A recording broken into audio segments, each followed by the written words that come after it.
Hey, what's up, guys? Sup? The old greetings returned. What's up, guys? So, yeah. Okay. Book. What book? Of course, you guys know. I'm not saying it. Okay. Did end last time? Hagrid's Tale? Definitely ended Hagrid's Tale last time. Eye of the Snake. I have no idea what happened in that page, and I shall learn quickly. Honestly, I think like 400 to 450 was kind of plain to me, and I'm pretty sure it's my own thing. It's like I'm not really interested while reading this, so. Blah blah blah. Robbie Plank's lesson on Great Black Winged Horse. Eye of the Snake. Ah, yes. Hagrid has his own first lesson since he just returned, and he has this monster, like this horse thing, and some students can see it. Most students can't see it, some students can, including Harry. This horse, remember that horse that pulls the carriages? Well, you only people who have seen death before can see it. And what does that mean, I hear you ask? Because I didn't understand the first time I read it. It means if you have seen somebody died, you can see this horse. And apparently the death of Harry's mom and dad doesn't count, and only the death of Cedric Diggory counts, so whatever. Most people can't see it though, and then Hagrid gets inspected by Umbridge, and he gets into trouble later, so blah. Okay, anyway. Oh yeah, Cho.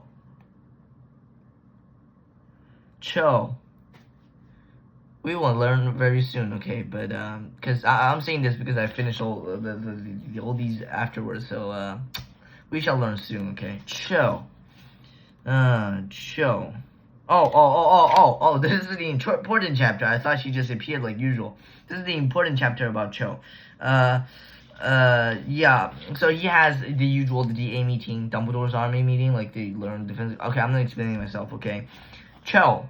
And everybody's leaving by the end of the lesson, and Harry is pretending, because he heard Cho saying that to his friend that you can go, and then Harry was obviously thought, bro, he's gonna say Merry Christmas to me, bro, let's go. She's going to talk to me, yeah, and then, okay,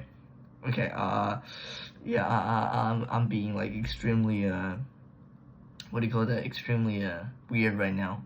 Like a pedophile, something like that. A weirdo, okay?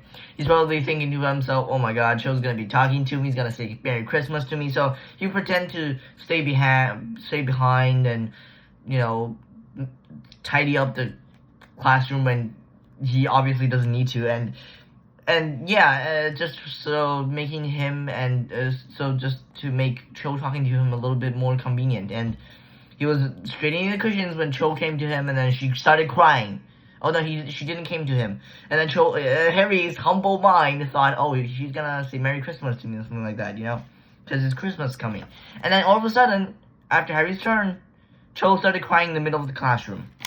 And Harry was like, the fuck, bro?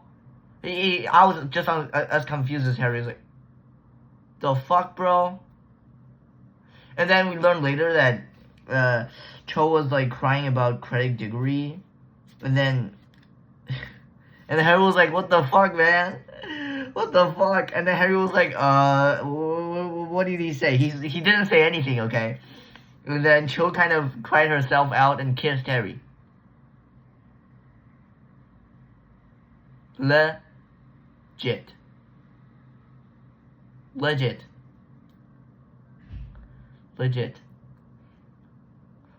bro. Guys, this is the...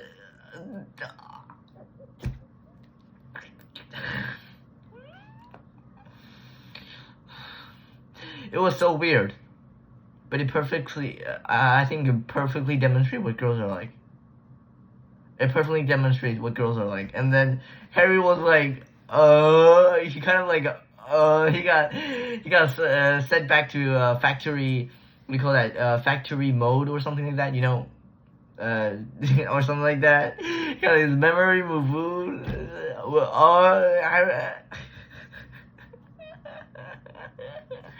Bro, that is incredibly confusing. 1 second you're crying about your dead boyfriend, like, that died in front of Harry's eye, and next second you kiss him? So what the hell is this, man? Perfectly demonstrates girls, though. Perfectly. I will never understand what girls are, okay? What they have in their not stupid, complicated mind. And when Hermione, as a girl, perfectly translates it. Let's see. I'm gonna read it, okay?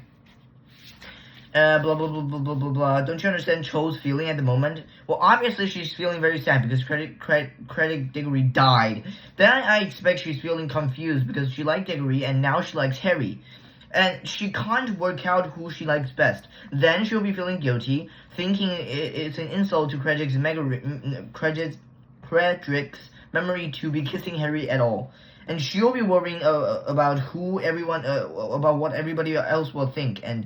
And Credit died, and Harry saw him die. It's just complicated, okay? And Harry was like, "Oh, what the fuck, man, Harry? I'm warning you, okay, Harry? Leave yourself out of this." But Harry obviously cannot think straight. Like, obviously he wants that ass. I'm sorry, guys. I'm sorry. Obviously, Harry wants to date. Okay, he wants. Though complicated, he still wants to date her, because I have never been kissed by a girl before, okay? Apparently, you were supposed to, what? Ask her out after she kissed you?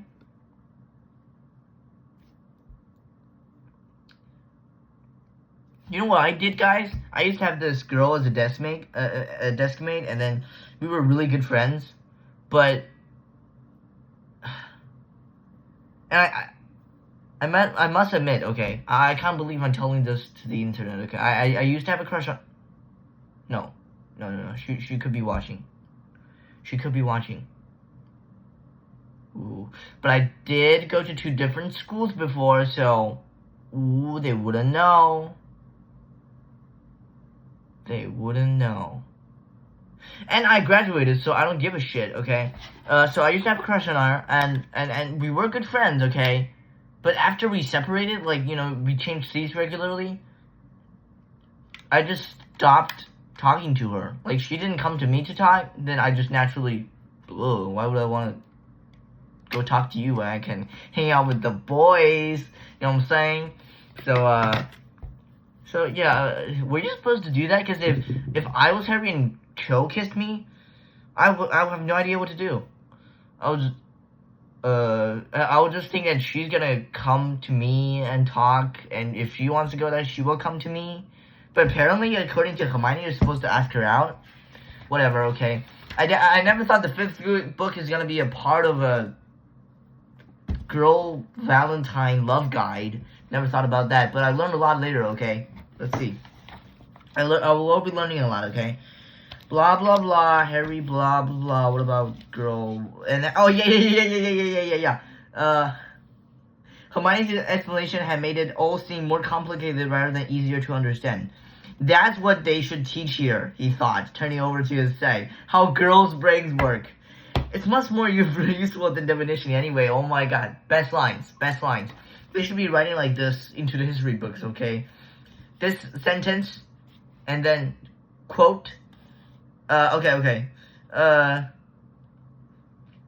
I shall be using the words of the famous Harry Potter. And I quote, that's what they should teach us here. How girls' mind work. It is a lot more useful than definition anyway.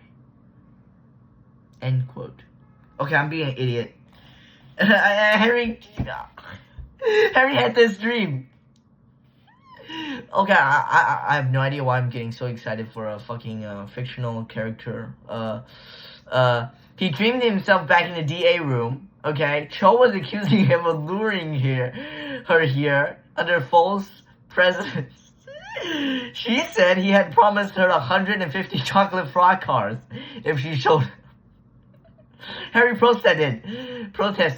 Cho shouted, Cedric gave me a loads more chocolate frog cards. Look, she pulled out a fistful of cards from inside the robes and threw them into the air. Then she turned into Hermione, who said, you did promise her, you know, Harry. I think you better give her something else. Instead, how about your firebolt? No, I can't give her my firebolt. Umbridge has it.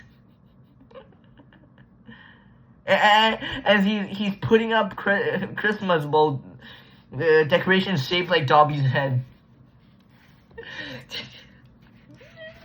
Wonderful dream. Okay, and the dream shifts, and then he oh, that's why it's called the Eye of the Snake. The dream shifts into a vision, and he's in the first point of view of a snake. He's in the point of view of a snake, and he quote unquote attacked Mr. Weasley, and Mr. Weasley was basically guarding that long corridor you guys remember, like you always dream about, and then he was in the point of view of a snake, and the snake attacked Mr. Weasley. And Harry was just, oh my god, and then he was like, no, Mr. Weasley is attacked, and Ron was like, bro, you just had a nightmare, no, and Harry just, like, he's like, I know, okay, I know he's being attacked, and Harry he just knows now. He just knows that some of it's just vision, some of it is just nightmares and dreams, but he can tell when some things are true. And he's brought to Dumbledore, and then Dumbledore, McGonagall took him to Dumbledore, and Dumbledore gave them a portkey, and all the Weasleys woke up, and then they took the portkey back to like the headquarters of Phoenix, Order of the Phoenix. And by the way, before Harry Potter teleported away, he had, for a split second, he wanted to attack Dumbledore. Crazy, okay, crazy. So yeah, anyway, basically I think he's just maybe we will learn later, okay? We will learn later. And then they were all getting like, oh my god. Oh, sorry guys, we're getting all lousy, and we're getting all nervous, and it turns out that he's fine. And then they kind of have a hospital visit that wasn't that important. They met Lockhart, they met Neville's parents, and then there's this some Bob guy that's gonna be useful later. I don't care. It's not that important. This is the reason why I got all sleepy when reading these parts. It doesn't introduce anything. What? Oh, maybe I just got really bored when reading this part. I have no idea. Christmas, and then they just have Christmas. Cho Chang. Yeah, Christmas. They celebrate Christmas over there. It's kind of like their winter vacation. Yeah, they visited.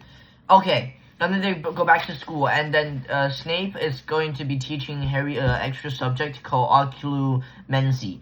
Basically, Dumbledore thinks that Harry's mind is being attacked, and attacked by none other than Voldemort himself, because Harry used to be able to kind of get a glimpse of Voldemort's feelings, and Voldemort probably figured that out, and he's trying to do it in reverse, kind of take control, or maybe learn about the thought of Harry. And he's supposed to be and Voldemort is like a very powerful, very powerful and legimancy, which is the ability to break into other people's mind. And Harry obviously have to protect himself from that, because he doesn't want Voldemort to know what he's experiencing, where he is, his memories, and like, I don't know, Order of the Phoenix secrets and stuff. So he has to improve his ability of occlumency, basically the ability to resist mind breaking. And yeah, so they take that lesson, and Harry basically gets bad. He's bad at it, and then he finds. Later we learn that the more he takes the lesson, he finds the weaker his brain becomes. And Ron makes another possible but still kind of far-fetched theory that maybe Snape is doing that on purpose. The reason why Harry is getting worse instead of getting better with every lesson is that maybe Snape is trying to make it easier for Voldemort to break into his head. He's doing that on purpose, but Hermione obviously says that no, Dumbledore trusts him, and we must trust him too. That's occlumency. That was occlumency. No. Okay. Occlumency. There are a lot of little details, but I don't care. And also Beetle Bay. After a lesson, Harry suddenly started laughing. He started laughing, and he fell, but he continued laughing. And he realized that Voldemort is extremely happy. And we learn later, tomorrow, with the Daily Prophet, that there is a 10 Death Eaters broke out of Azkaban. Obviously, Voldemort got his way with the Dementors, and the Dementors are letting those Death Eaters out. But the Ministry is blaming it all on Sirius Black, obviously.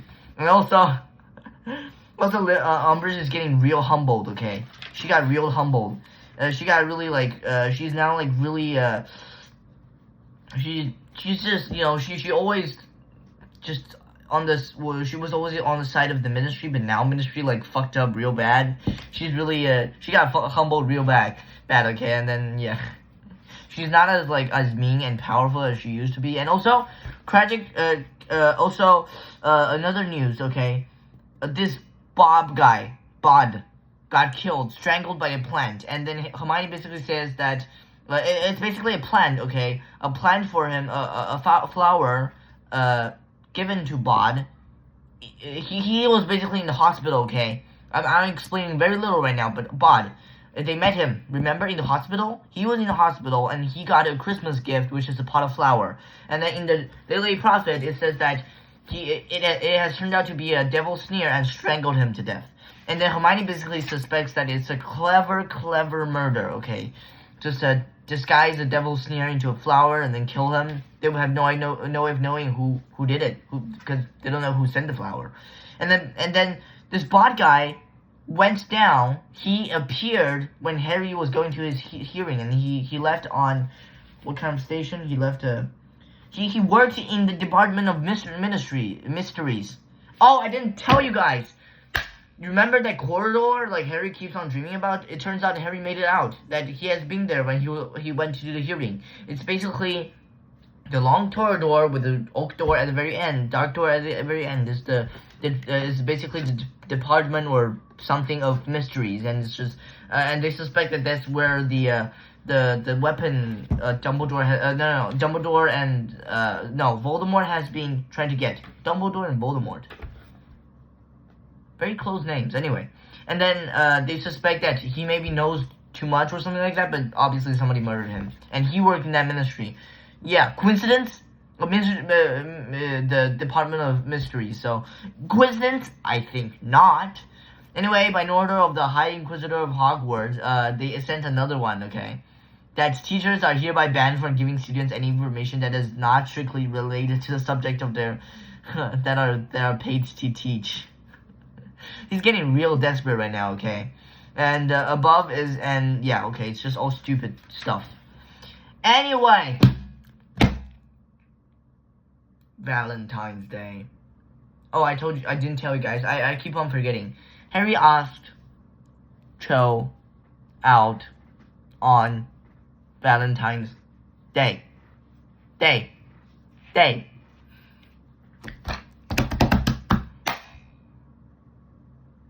Need I say more? I'm getting really excited about this part. Another glimpse of Harry's private love life. I'm getting real weird. I don't know, what the hell are you supposed to talk about with girls? If I were to imagine myself with a regular girl, doesn't need to be a pretty one, just a regular girl, what on earth do I talk to her about?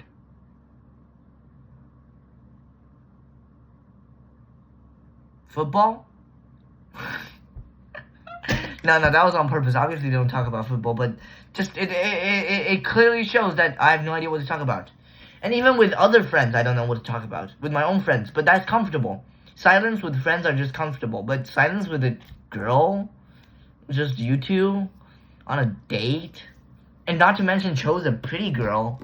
And yeah, it shows that Harry does struggle to find a topic they can stick onto. Like, suddenly they find this topic, they're both interested, talk about it for a few minutes, and stop talking, and then Cho finds another topic for Harry, and they talk.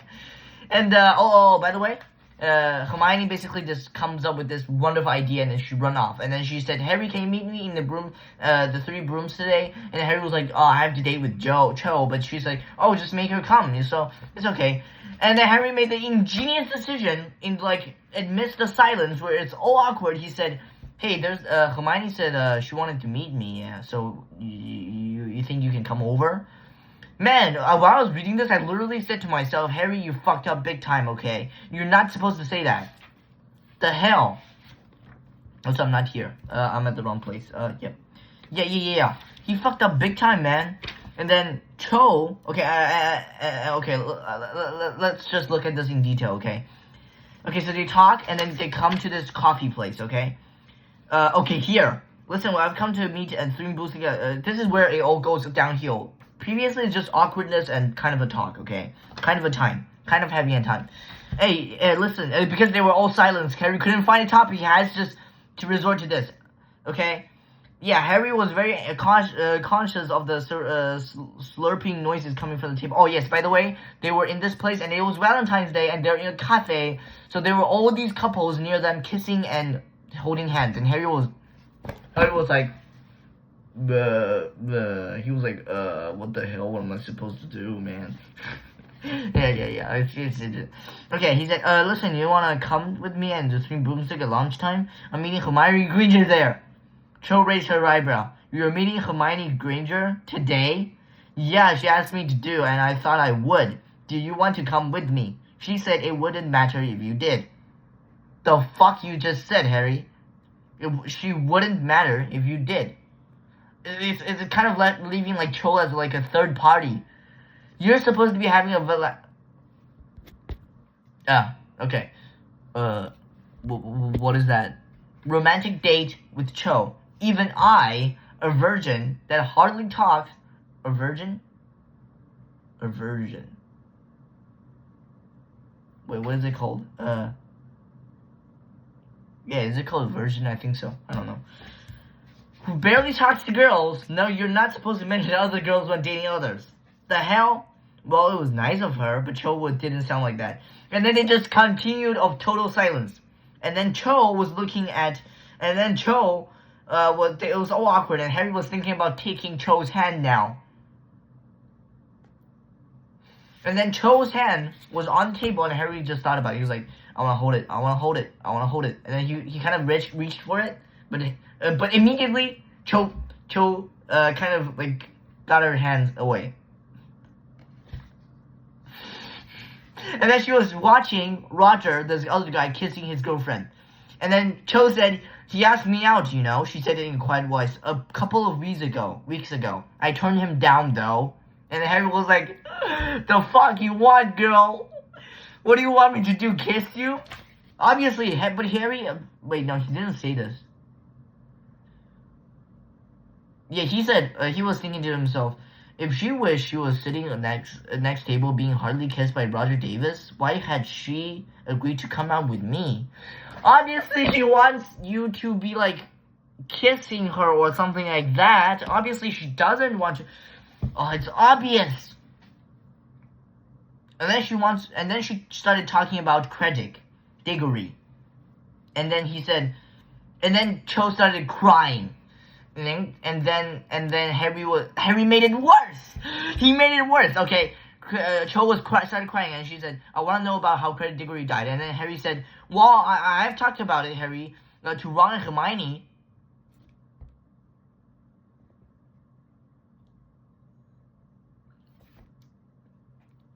Are you an NPC, Harry? I'm convinced he is. Oh my god. And then, obviously, Cho just stormed away. Leaving Harry. And all of the couples are staring at Harry. And Harry's just sitting there. Oh my god, Harry fucked up big time. And then we learn later that Harry went to Hermione because they have Rita Skeeter and then Luna Lovegood. So Luna Lovegood's dad got that stupid, unbelievable Quiver or something book. Newspaper, and then you have Rita Skeeter, a good writer, and they were basically going to write Harry's version of the true story because nobody knows what is truly going on and how the 10 people escaped. So Hermione thought it was a great time to show the public what was true, and obviously Daily Prophet wouldn't be willing to print it, but you know, yeah, they weren't willing to print it, so they have to use the Cribber, and yes. And we shall know how the newspaper does very soon. And before that, guys, see you guys in the next one. Bye.